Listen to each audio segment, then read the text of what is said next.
Hello everyone, स्वागत है आप सभी का। आज हम करने वाले हैं रीडिंग कॉम्प्रिहेंशन की क्लास नंबर 4। डेली प्रैक्टिस है जिसमें हम करते हैं अच्छे अच्छे अनसीन पैसेज और प्रीवियस ईयर पैसेज। तो आज का जो पैसेज है वो लिया गया एसएससी स्टेनो एग्ज़ाम 2023 का। वहाँ से जो 2 पैसेजेस पूछे गए थे उनकी आज हम प्रैक्टिस करेंगे। अगर आप अपनी रीडिंग को मजबूत करना चाहते हैं तो ये सेशंस आपको मिस नहीं करने हैं। शाम को डेली 8 बजे ये वीडियो अपलोड हो जाती है, तो आपको इसको ज़रूर देखना है। 3 क्लासेस ऑलरेडी हो चुकी हैं, प्लेलिस्ट बनी है, तो आप उसे भी जाके चेक कर सकते हैं। चलिए स्टार्ट करते हैं आज का सेशन। वीडियो को पॉज करके पहले खुद से रीडिंग करेंगे।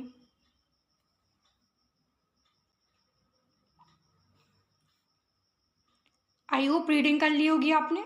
चलिए अब पैसेज को समझते हैं। India is a diverse nation. India जो है वो डाइवर्स नेशन है। डाइवर्स यानी कि जहाँ पे बहुत सारी चीज़ें एक साथ रहती हों, विभिन्न प्रकार की चीज़ें होना। तो इंडिया में डाइवर्सिटी है विथ मैनी डिफरेंट कल्चर्स। किसके साथ? कल्चर्स के साथ, यानी कि यहाँ पे बहुत टाइप के कल्चर मिलते हैं, डिफरेंट कल्चर्स। ऑल्दो, हालांकि, there are some eating habits, यहाँ पे कुछ ईटिंग की हैबिट्स हैं, यानी कि जैसा लोग खाना खाते हैं वहाँ पे कुछ आदतें बनी हैं कि यही खाना लोग खाएंगे। दैट आर कंसिडर, जो कंसिडर की जाती हैं staple of Indian cuisine. Staple, जो चीज़ बहुत इंपॉर्टेंट हो, स्पेशली हमेशा यूज़ की जाती हो। जैसे अगर अदर कंट्रीज़ में इंडिया का नाम लिया जाए तो हमारे यहाँ के मसाले बहुत फेमस हैं, तो इंडिया का नाम लिया जाएगा, तो स्पाइसेस का नाम भी लिया ही जाएगा। तो इंडियन लोगों की जितनी भी फूड हैबिट्स हैं वो सब स्टेपल हैं, यानी कि बहुत इंपॉर्टेंट है इंडियन क्विजीन के रूप में। ऑल्दो, यहाँ पे जो ऑल्दो है इसका मतलब होता है हालांकि। हालांकि ऐसा है लेकिन फिर भी ऐसा हो गया, तो ये कॉन्ट्राडिक्टरी बात करता है, यानी कि अपोजिट में बात करता है। तो अब जो भी बात आएगी वो कुछ अपोजिट होगी इससे।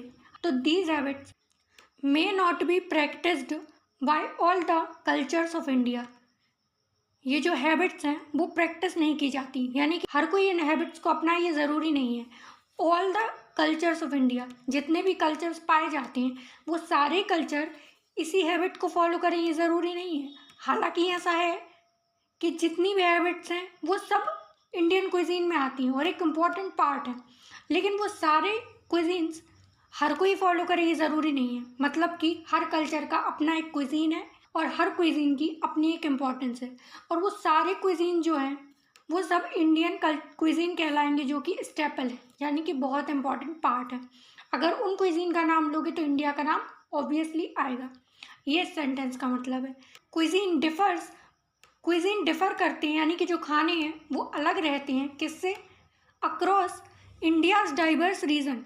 जैसे जैसे आप क्षेत्र में परिवर्तन करोगे आपके खाने में भी परिवर्तन होगा, यानी कि इंडिया के जो भी क्षेत्र हैं वहाँ पे हर प्रकार की डाइवर्सिटी मिलती है क्विजीन्स में, as a result of variation.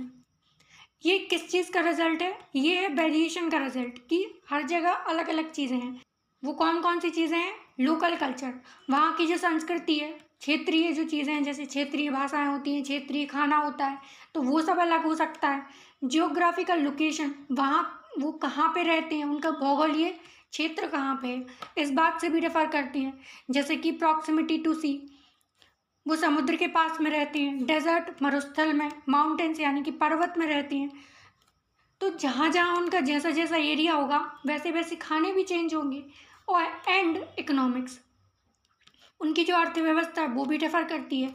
कहीं कहीं जो एरिया है वो बहुत पुअर है, वहाँ पे गरीबी है, और कहीं पे अमीरी है, तो उसके हिसाब से भी खाने डिफर कर सकते हैं।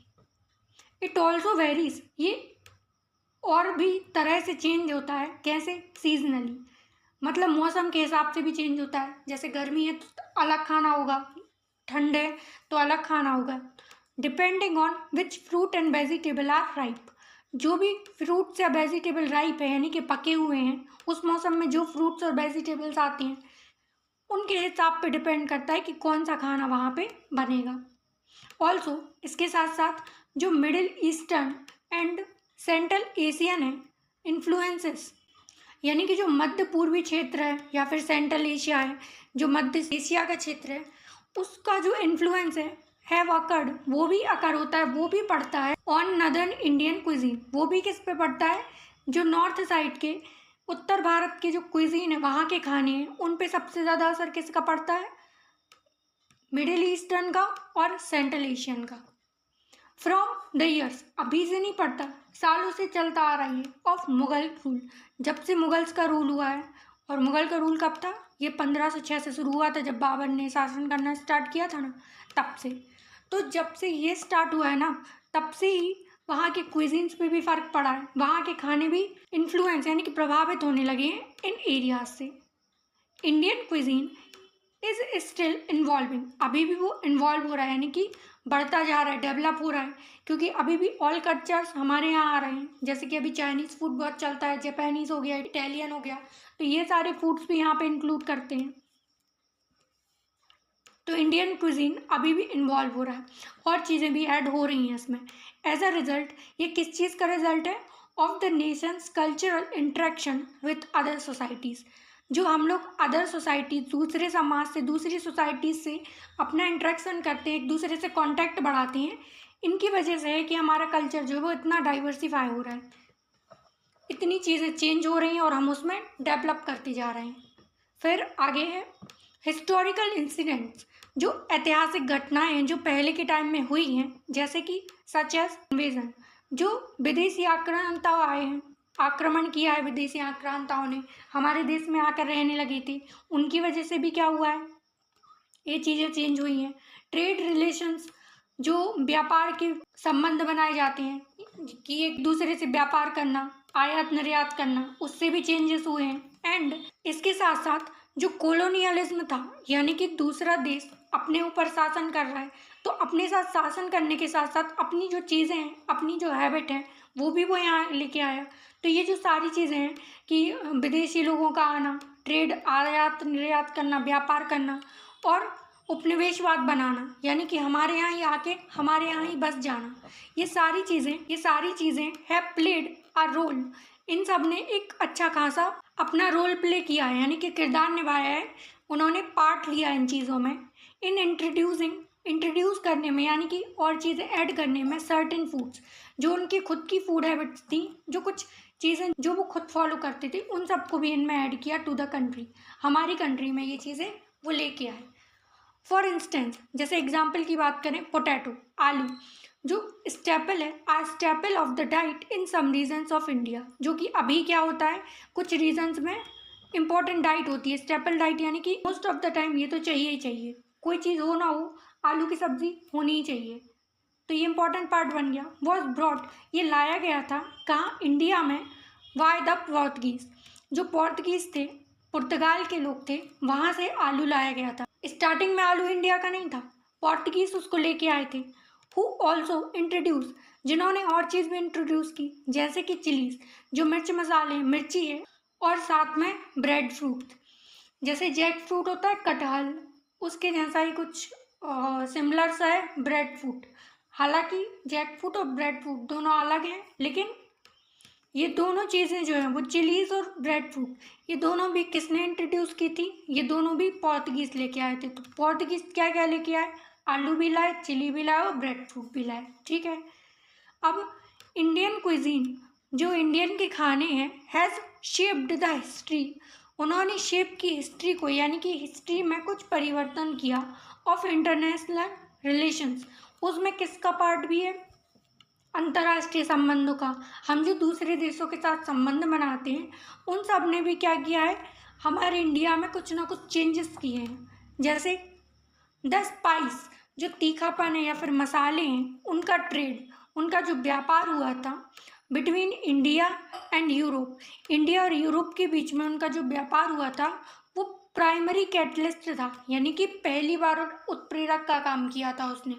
उत्प्रेरक इन द सेंस, पहले ये सारी चीज़ें नहीं होती थी, बट स्टार्टिंग कहाँ से हुई?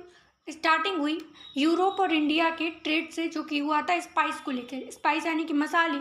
For Europe's age of discovery, जब यूरोप की एज की डिस्कवरी हो रही थी, यानी कि स्टार्टिंग चल रहा था कि जब यूरोप की खोज चल रही थी, उस टाइम पे सबसे इम्पोर्टेंट चीज़ क्या हुई थी?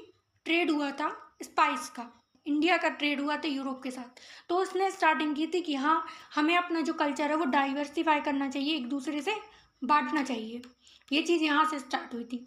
स्पाइसेस वर ब्रॉट ये लाई गई थी फ्रॉम इंडिया, इंडिया से लाई गई थी, मतलब कि इंडिया से स्पाइस दूसरी जगह गया था। एंड ट्रेडेड और ट्रेड किया गया था around Europe and Asia, Europe और एशिया का जो क्षेत्र है वहाँ पे जो स्पाइसेस हैं इंडिया के वो लेके गए थे। और हमारे यहाँ कौन कौन आया था, आलू आ गए थे, चिलीज थी, ब्रेड फ्रूट्स थे, वो पोर्तुगीज लेके आ गए थे। यानी कि जो आदान प्रदान स्टार्टिंग हुआ था वो यूरोप से हुआ था। ठीक है, तो पूरा आइडिया क्या है इसका कि इंडिया जो है वो एक डाइवर्स नेशन है जो कि बहुत सारे कल्चर्स फॉलो करता है। वहाँ की जो क्विजीन्स है वो बहुत इंपॉर्टेंट है, खाने सबसे मेन है। कुछ तो हमारे यहाँ थे और कुछ लाए गए थे, और हमारे खाने जो है वो डिफरेंट होते हैं, क्षेत्र जैसे होंगे वैसे हमारे खाने होंगे। ये मेन आइडिया था। आगे देखते हैं। Indian cuisine has influenced other cuisines across the world.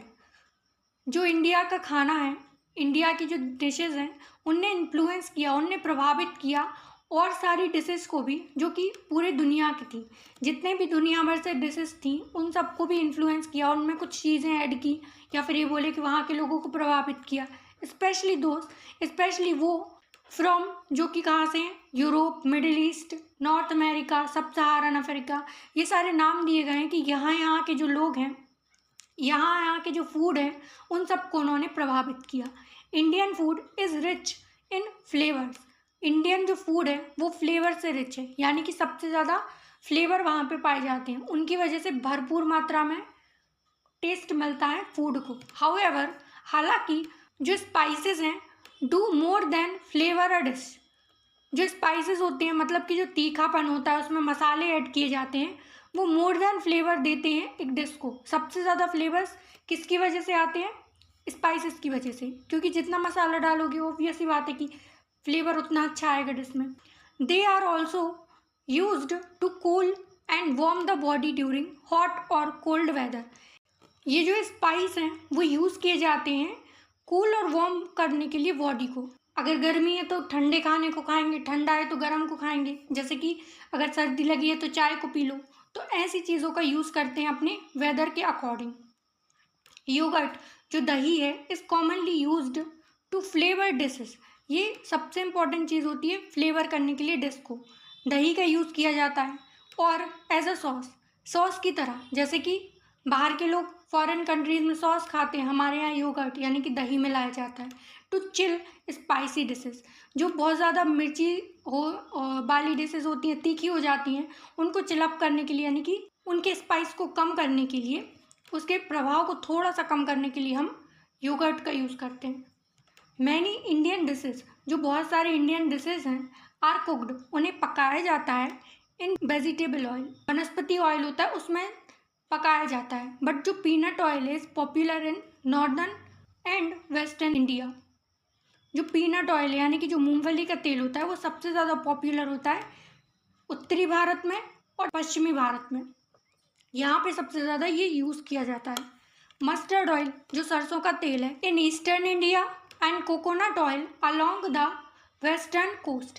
तो ये एरिया के नाम बताए गए हैं कि जो सरसों का तेल है, मस्टर्ड ऑयल है, वो ईस्टर्न इंडिया यानी कि पूर्वी क्षेत्र साइड, और जो कोकोनट ऑयल है यानी कि नारियल के तेल है वो वेस्टर्न यानी कि पश्चिमी साइड, कोस्ट साइड यूज़ किया जाता है ये। स्पेशली इन केरला, जो केरल है वहाँ पे ये कोकोनट ऑयल स्पेशली यूज़ किया जाता है।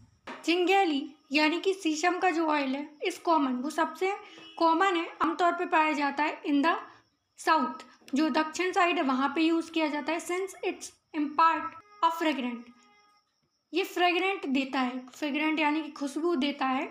एंड नटी, नट्स यानी कि अच्छा टेस्ट देता है।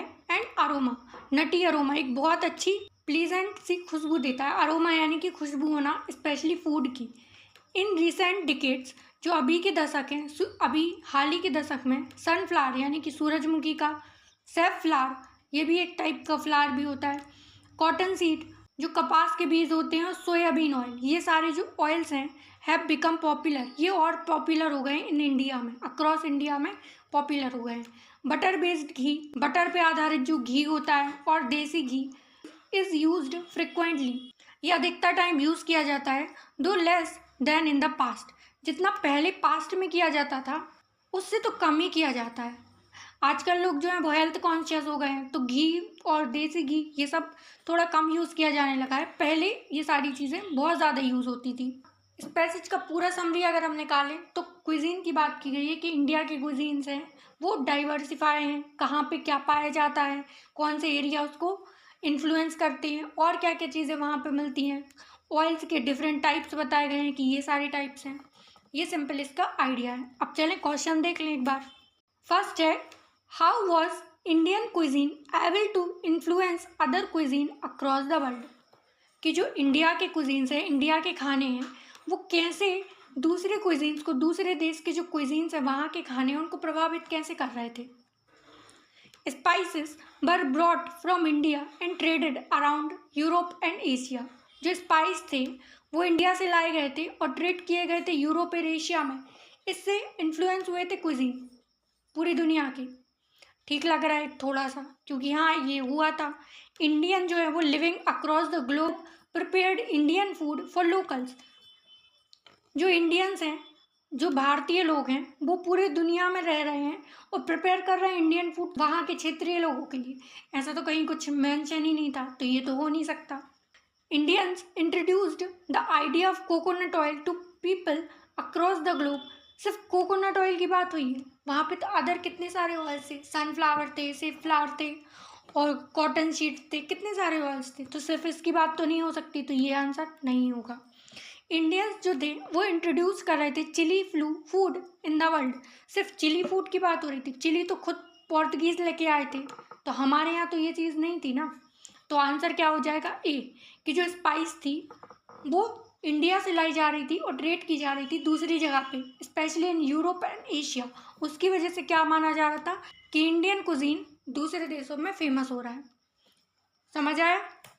Next, which of the following statement is not true. क्या सही नहीं है। Yoghurt is commonly use to flavour dishes. Yoghurt को फ्लेवर के लिए यूज किया जाता था क्या। सही बात है, फ्लेवर डालने के लिए योगर्ट यूज करते थे वो तो ये तो ठीक हो जाएगा। Potato was brought to India by the French. French की तो कहीं बात ही नहीं हुई। किसके बारे में बोला गया था, पोर्तुगीज लेके आए थे, तो आंसर क्या हो जाएगा, बी। आगे पढ़ लेते हैं। Spices are also use to cool and warm the body during hot और कोल्ड वेदर। ये बात थी कि मौसम के हिसाब से जो है वो फूड भी चेंज होते थे, उनकी हैबिट्स भी वो लोग चेंज करते थे, तो ये भी सही हो जाएगा। And desi ghee is use frequently those less than in the past. जितना पास्ट में यूज़ किया जाता था अब वो चीज़ उतनी नहीं हो रही है, तो ये बात भी लिखी हुई थी, तो आंसर भी हो जाएगा। Next, Indian food is rich in. सबसे ज़्यादा इंडियन फूड में क्या होता है, चिली होती है, मिर्ची होती है, शीशम का ऑयल होता है, देसी घी होता है, नहीं, फ्लेवर होता है। सबसे ज़्यादा फ्लेवर के लिए खाते हैं इंडियन फूड, उसमें सबसे ज़्यादा फ्लेवर्स होते हैं। Next, according to the passage के अनुसार what has middle eastern and central Asian influenced in India. उन्होंने क्या चीज़ इन्फ्लुएंस की थी, क्या चीज़ वो लेके आए थे, फेस्टिवल्स। फेस्टिवल की तो बात ही नहीं हुई, लाइफस्टाइल भी नहीं थी, ड्रेसेस भी लेके नहीं आए, वो नॉर्थ इंडियन क्विजीन लेके आए। सबसे ज़्यादा जो नॉर्थ इंडिया में क्विजीन यूज़ किए जाते हैं वो कहाँ से लाए गए थे, middle eastern and central Asian से। ठीक है। Next, according to the passage choose the correct synonym of the word catalyst. Catalyst वो था जो किसी रिएक्शन को शुरू कर रहा था, तो कुछ बढ़ाना, इसका सिनोनिम भी कैसा होगा, कुछ बढ़ाने की सेंस में होगा। डिसरिगार्ड करना, किसी पे इग्नोर कर देना, ध्यान ना देना, ये तो नहीं होगा। एक्टिवेटर, जो कोई चीज़ एक्टिवेट कर दे, हाँ ये हो सकता है। माइक्रो यानी कि छोटी सी चीज़, तो ये तो नहीं होगा। एनिमोसिटी, किसी से दुश्मनी निकालना, तो आंसर क्या हो जाएगा, एक्टिवेटर। आंसर आप यहाँ पे देख सकते हो। फिर से भाई वीडियो को पॉज करके पैसेज को रीड कीजिए। नेक्स्ट, यहाँ मैं ज़्यादा टाइम नहीं दे रही हूँ वरना टाइम वेस्ट होगा, आपको पॉज करके रीड करना है। चलिए समझते हैं। एन एंडेंजर्ड स्पीसीज, ये जो एंडेंजर्ड स्पीसीज है, एंडेंजर्ड का मतलब होता है ऐसी प्रजाति जो बस ख़त्म होने की कगार पे, अगर उसको बचाया ना गया, कुछ थोड़ी बहुत उसकी मात्रा बची हुई है, अगर उनको भी ना बचाया गया तो वो ख़त्म हो जाएंगी। स्पीसीज यानी कि प्रजातियाँ। इज़ अ टाइप, ये एक टाइप है ऑफ ऑर्गेनिज्म, जो जीव होते हैं प्रजातियाँ होती हैं उनका एक प्रकार है दैट इज थ्रेटन्ड, जो कि डरी हुई हैं, परेशान है। एंड एक्सटेंशन पे है, मतलब कि बहुत ज़्यादा उनकी प्रजातियाँ बची नहीं हैं। Species become endangered for two main reasons, इनके दो कारण हैं प्रमुख जिनकी वजह से ये जो है वो एंडेंजर्ड हुई हैं, यानी कि इस कगार पे पहुंची हैं कि वो ख़त्म होने को हैं। लॉस ऑफ हैबिटेट, उनके पास घर नहीं है, उनके घर ख़त्म हो गए हैं। जितना ज़्यादा आवास बनता है, जितनी ज़्यादा मकान बनते हैं इंसानों के, उतनी ज़्यादा स्पीसीज़ की जो है वो हैबिटेट खतरे में आ जाते हैं। तो एक रीज़न तो ये हो गया। एंड सेकंड है लॉस ऑफ जेनेटिक वेरिएशंस, यानी कि उनमें जो जेनेटिक वेरिएशंस हैं वो नहीं हो रहे। जेनेटिक का मतलब जो माता पिता में जो जीन्स होते हैं वही उनमें हो, उनमें वेरिएशन नहीं हो रहा, यानी कि जैसा वो पैदा हो रहे हैं वैसे ही हैं, उनमें कुछ परिवर्तन नहीं हो रहा उसकी वजह से। क्योंकि जैसे जैसे हम परिवर्तन करती हैं तो उनकी संख्या भी बढ़ती जाती है, लेकिन यहाँ पे ऐसा कुछ हो नहीं रहा है। अ लॉस ऑफ हैबिटेट, उनके जो घर हैं उनका लॉस होने की वजह से कैन हैपन नेचुरली, ये तो ऐसा है कि हो सकता है नेचुरली हो जाए, जैसे कि बाढ़ आना, सूखा पड़ना, तो ये सारे रीजंस भी हो सकते हैं।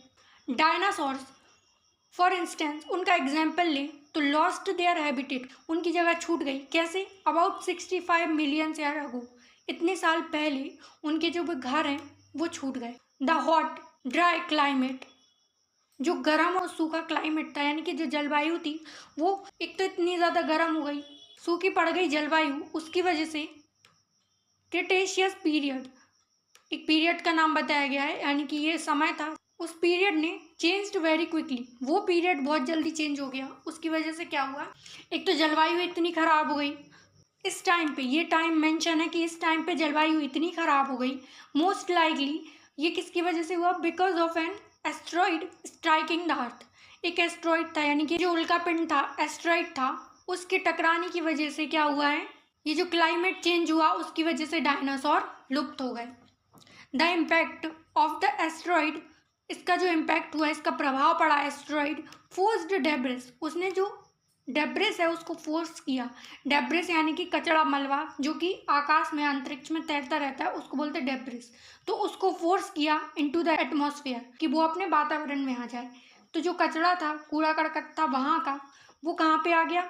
एटमॉस्फेयर में, वातावरण में आ गया। Reducing the amount of heat, उसने क्या किया, जो ऊष्मा की मात्रा है, पृथ्वी में जो ऊष्मा पाई जाती है, जो गर्मी है, उसको रिड्यूस किया, उसको कम कर दिया।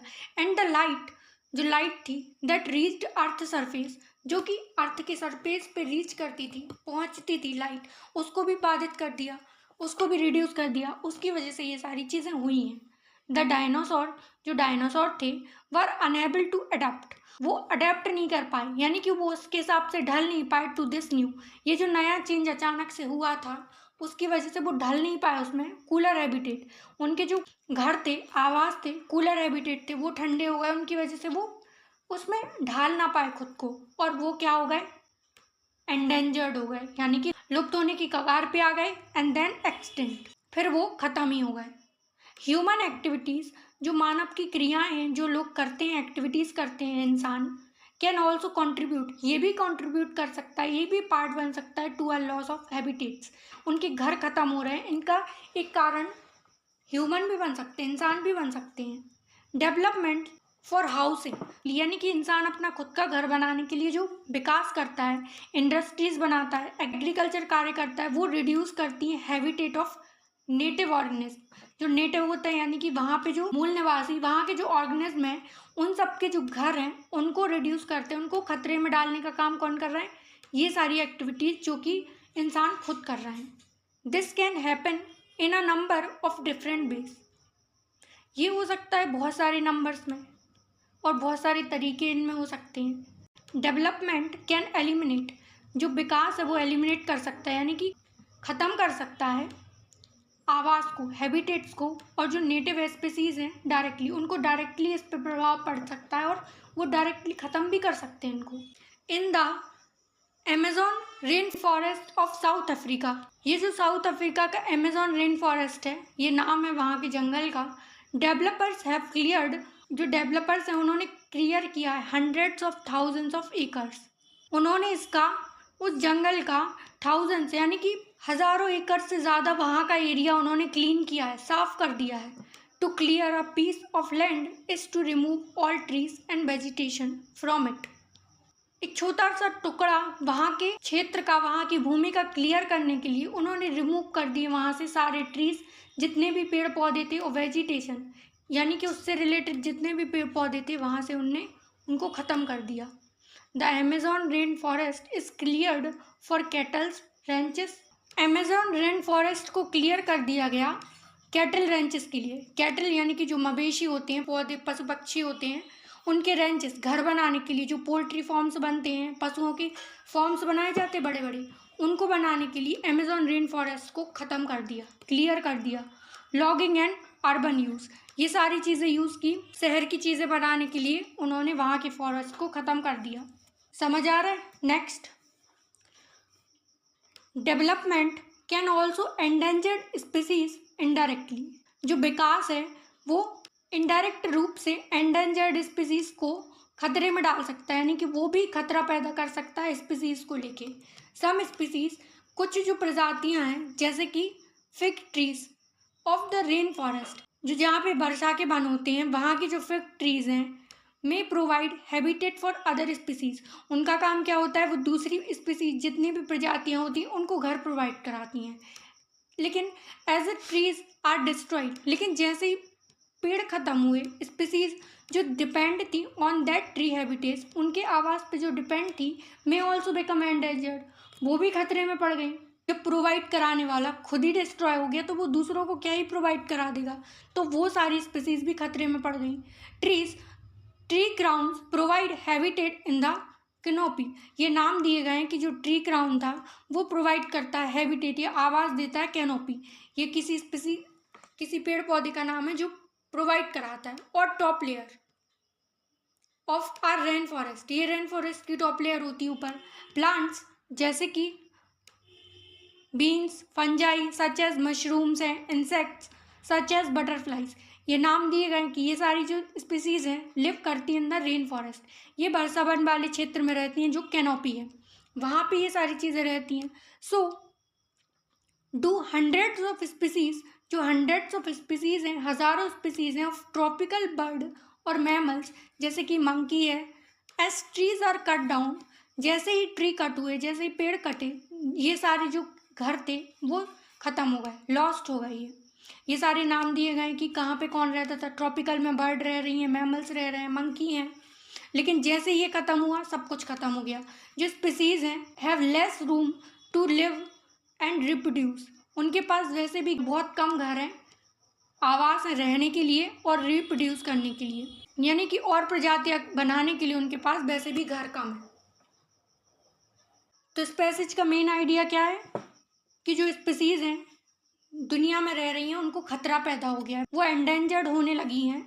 क्योंकि एक तो ये कारण हो सकता है कि नेचुरली है, नेचुरल की वजह से, वो तो हम कुछ ठीक नहीं कर सकते।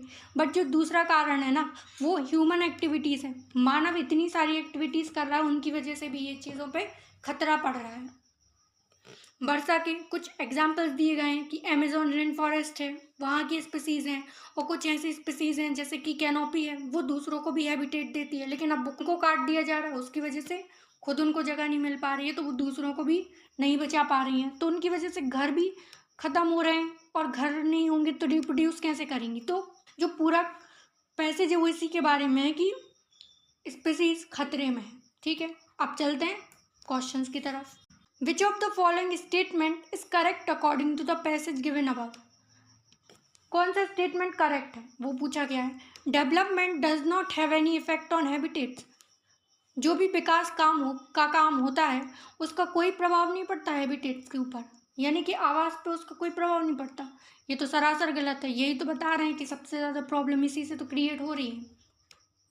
जो डेवलपमेंट है for housing, industry and agriculture, वो इंक्रीज करता है the habitat of native organism का, यानी कि उन लोगों के घर और बढ़ जाते हैं इन सारी एक्टिविटीज़ से। ये गलत है क्योंकि उनकी वजह से तो और ख़तरे में पड़ जाते हैं, डिक्रीज हो जाते हैं। अ लॉस ऑफ हैबिटेट, जो घरों का लॉस है वो कैन नेचुरली हो सकता है, हाँ हो सकता है, ये बात बताई गई थी, बताया गया था कि ये चीज़ तो हो सकती है, बट और भी कारण है, मानवीय एक्टिविटीज़ भी हो सकती हैं, बट ये भी है एक पार्ट। फिग जो ट्रीज़ हैं वो never provide habitat for any other species, ये तो गलत लिखा है क्योंकि पीछे लिखा हुआ था कि जो फिग ट्रीज़ हैं रेन के, वो प्रोवाइड करते हैं हैबिटेट वो अदर को, तो ये तो नहीं हो सकता, तो ये आंसर गलत हो गया। तो आंसर क्या हो गया? सी। यहाँ पे नंबर गलत है, 3 और 4 है ये, ठीक है। नेक्स्ट, इनमें से कौन सा वर्ड है वो एंटोनिम है नेटिव का? नेटिव यानी कि जो वहाँ रहने वाली, वहीं की मूल प्रजाति है, तो इसका अपोजिट क्या हो जाएगा? जो बाहर से आई है। ओरिजिनल, ओरिजिनल तो वहीं की होती है। बोर्न, वहीं पे जन्मी, नहीं। एक्जॉटिक, जो बाहर से है। और डोमेस्टिक, वो भी घरेलू होता है, तो ये भी नहीं होगा, तो एक्जॉटिक यानी कि बाहर की। Next, which of the following do not live in the canopy of the Amazon rain forest? नाम बताए गए हैं। क्रोकोडाइल, आई थिंक क्रोकोडाइल की बात नहीं हुई है, एक बार चेक कर लेते हैं। Vines, fungi, mushroom, insect, butterfly, तो क्रोकोडाइल की कहीं पे बात नहीं हुई, तो आंसर क्या हो जाएगा? ए। मंकी की हुई है, ए सॉरी, ए का ए हो जाएगा, ठीक है। इन सब की बात हुई है क्योंकि according to the passage, passage के अनुसार कौन से इनमें से दो मेन रीज़न है कि स्पीसीज हो रही थी एंडेंजर्ड, फंस रही थी। एंडेंजर्ड होने का कारण क्या हो रहा था? Acid rain, flood. Acid rain, flood की कोई बात नहीं हुई। Lose of sunlight and lose of water, पानी की बात हुई है क्या? पानी की बात नहीं हुई। सनलाइट की बात हुई है कि सनलाइट कम हो रहा है, लेकिन पानी की बात नहीं हुई कि पानी कम हुआ है, तो ये इसकी वजह से गलत हो जाएगा। लॉस ऑफ रोड, रोड नहीं होंगे तो क्या स्पीसीज को फ़र्क पड़ जाएगा? तो ये तो गलत होगा, ऐसा तो कुछ भी नहीं है। लेकिन लॉस ऑफ हैबिटेट्स, घर नहीं है और जेनेटिक वेरिएशंस हो रहे हैं, वो रिप्रोड्यूस नहीं कर पा रहा है, इसकी वजह से ये सारी चीज़ें हो रही हैं। तो आंसर क्या? 4 हो जाएगा। Next, according to the passage, इनमें से कौन सा इज लाइकली रीज़न, कौन सा रीज़न हो सकता है कि डायनासोर बिकम बन गए थे एंडेंजर और एक्सटिंक्ट, यानी कि उनके खतरे में पड़ने का और उनके लुप्त होने का कारण क्या हो सकता है? इनमें वॉल्केनिक इरप्शन हुआ, यानी कि ज्वालामुखी फटे, उनकी वजह से? ऐसा तो नहीं है। अर्थक्वेक आए, जो भूकंप है वो आ गए थे। एस्ट्रॉइड स्ट्राइकिंग द अर्थ, जो एस्ट्रॉइड थे वो स्ट्राइक कर रहे थे अर्थ को, उनकी वजह से, सॉरी ये गलत लग गया, उनकी वजह से ये सब हो रहा था। तो आंसर क्या हो जाएगा? सी। सुनामी का तो कोई जिक्र ही नहीं हुआ, सी आंसर है, ठीक है। लास्ट में आप आंसर मैच भी कर सकते हैं। कैसी लगी आपको क्लास? आई होप आपको क्लास पसंद आई होगी, और ये भी उम्मीद है कि ये सेशंस आपको पसंद आ रहे होंगे और हेल्पफुल भी होंगे आपकी रीडिंग को स्ट्रॉन्ग बनाने के लिए। इसका PDF आपको टेलीग्राम चैनल पे मिल जाएगा, लिंक डिस्क्रिप्शन में है। अदर जो भी क्वेरीज हैं वो कमेंट बॉक्स में आप लिख सकते हैं। इसके अलावा वोकेबलरी के सेशंस भी रोज़ चलते हैं, तो आप वो भी देख सकते हैं, जहाँ पे हम डेली 10 वोकैब्स कराते हैं। उसके अलावा उसमें एंटोनिम भी होते हैं और सिनोनिम भी होते हैं, यानी कि डेली के हम कम से कम 100 से 110 सिनोनिम एंटोनिम करते हैं, 100 से 110 वर्ड करते हैं, और एक दिन के लिए ये बहुत होते हैं। तो आपको वो क्लासेस भी देखनी चाहिए जो आपकी रीडिंग को भी मजबूत कर रहे हैं, वोकैब को भी मजबूत कर रहे हैं, तो इससे बेस्ट क्या ही होगा। तो आपको इनमें से कोई भी सेशन मिस नहीं करना है। तो आज के लिए बस इतना ही, फिर मिलेंगे नेक्स्ट वीडियो में। Thank you.